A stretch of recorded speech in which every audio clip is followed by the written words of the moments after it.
నమస్తే, welcome to reflection news. ప్రేక్షకులారా, ఆక్రమిత కాశ్మీర్ అంటే అక్రమంగా పాకిస్తాన్ ఆక్రమించింది, ఇప్పుడు పరిపాలన చేస్తుంది, అంతే తప్ప ఆక్రమిత కాశ్మీర్ మనదే, పిఓకే. ఇది ప్రపంచానికి తెలుసు. కానీ టైమ్స్ ఆఫ్ ఇండియా, అమెరికా నుంచి వెలువడుతున్నటువంటి టైమ్స్ ఆఫ్ ఇండియా, అది యావత్ ప్రపంచవ్యాప్తంగా ఆ పేపర్లు చదువుతూ ఉంటారు. వాడు ఆ టైమ్స్ ఆఫ్ ఇండియా వాడు ఒకటి శీర్షిక రాసిండు. ఏమని రాసిండు అంటే, పాకిస్తాన్ సంబంధించిన కాశ్మీర్లో ఎన్నికలు ప్రకటించగానే అక్కడ యుద్ధం మొదలైంది. అంటే ఆ దేశస్తులే నిరసనలు వ్యక్తం చేస్తున్నారు ప్రభుత్వానికి వ్యతిరేకంగా, ఎలక్షన్స్కు వ్యతిరేకంగా. చెయ్యరా? వాళ్ళకి అందుతున్నది ఏమిటి? కాశ్మీర్, ఆక్రమిత కాశ్మీర్ కాకుండా మిగతా కాశ్మీర్లో ప్రభుత్వం, కేంద్ర ప్రభుత్వం, రాష్ట్ర ప్రభుత్వం ప్రజలకు అన్ని అవసరాలు తీరుస్తుంది. వాళ్ళ పంటలు పండించడానికి కావలసిన ఎరువులను, నీటిని, చివరికి చిన్న ఎగ్జాంపుల్ ప్రేక్షకులరా, చంటి పిల్లవాడు తాగడానికి పాలు అవసరం ఉంటే కూడా ప్రభుత్వం అందిస్తుంది. స్వర్గ సుఖాలు అనుభవిస్తున్నారు ప్రకృతి అందాల మధ్యలో కాశ్మీర్లో ఉన్నటువంటి వారు. ఆక్రమిత కాశ్మీర్లో అన్నమో రామచంద్ర, వీడు పాకిస్తాన్ చెరలో ఎందుకు పడుతుంది?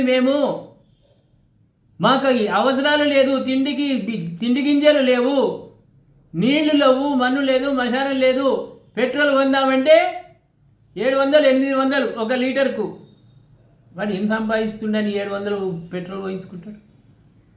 సగటు మనిషి తన సంపాదన ఎంత, తన ఖర్చు ఎంత?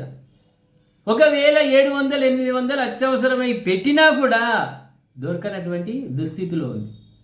చిన్న పిల్లలు పాలు తాగడానికి 1 లీటర్ పాలు వీడు అక్కడ ఉన్నటువంటి ఆక్రమిత కాశ్మీర్లో ఉన్నవాడు తేవాలనుకుంటే 300, 400 రూపాయల లీటర్కు. అత్యంత దరిద్రమైన పరిస్థితుల్లో ఆక్రమిత కాశ్మీర్ ఉంది ప్రేక్షకులారా. పాకిస్తాన్ పరిస్థితి ఇంకా దయనీయంగా ఉంది. అందులో ఆక్రమిత కాశ్మీరు ఉగ్రవాదులను తయారు చేయడానికి మాత్రమే చేసిర్రు. ఉన్న డబ్బులు ఒడిసిపోయినాయి పాకిస్తాన్ దగ్గర. ప్రజల బాగోగులు తెలుసుకునే స్థితి లేదు. మళ్ళీ ఎలక్షన్లో కూడా నాన్ లోకల్ వాళ్ళని పెట్టడం వల్ల పెద్ద ఎత్తున విమర్శలు వచ్చినాయి. ఇవన్నీ ప్రపంచానికి తెలుసు, కానీ టైమ్స్ ఆఫ్ ఇండియా వాడికి తెలియదు అది పాకిస్తాన్ అని. వాడు శీర్షిక రాస్తే మన ఎంబసీ వాళ్ళు తీవ్రంగా వ్యతిరేకించారు. తీవ్రంగా ఆక్రమిత కాశ్మీర్ అది పాకిస్తాన్ పరిధిలో ఉండవచ్చు, కానీ అది పాకిస్తాన్కు సంబంధించిన కాశ్మీర్ కాదు, అది మా భారతదేశంలో అంతర్భాగమే అని నిఖచ్చితంగా తెలిపింది అమెరికా ప్రభుత్వానికి. ఏమంటారు ప్రేక్షకుల? నిజంగా పాకిస్తాన్ అక్రమంగా గుంజుకుంది తప్ప అది భారత్లో భాగమే అనే ఎంబసీ మాటకు ఏకీభవిద్దామా వద్దా? దయచేసి కామెంట్ రూపంలో తెలియజేయండి. సబ్స్క్రైబ్ చేసుకోండి, షేర్ చేయండి.